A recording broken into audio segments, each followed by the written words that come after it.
Warga ini telepon petugas pemadam kebakaran karena kehilangan kunci sehingga kesulitan membuka lemari bajunya. Beredar sebuah video yang memperlihatkan seorang petugas pemadam kebakaran sedang bertugas membuka lemari salah satu warga yang hilang kuncinya.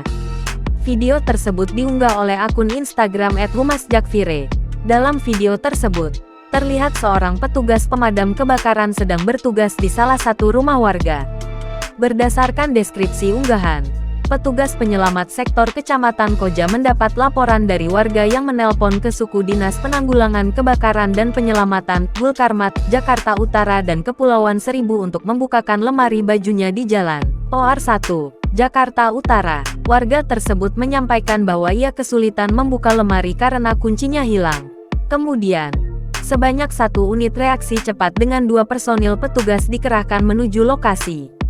Petugas penyelamat tersebut pun mulai melakukan penanganan pada pukul 17.45 waktu Indonesia Barat. Kurang lebih dalam 5 menit saja petugas dapat menangani permasalahan tersebut. Sontak saja, unggahan tersebut pun mengundang berbagai komentar warganet.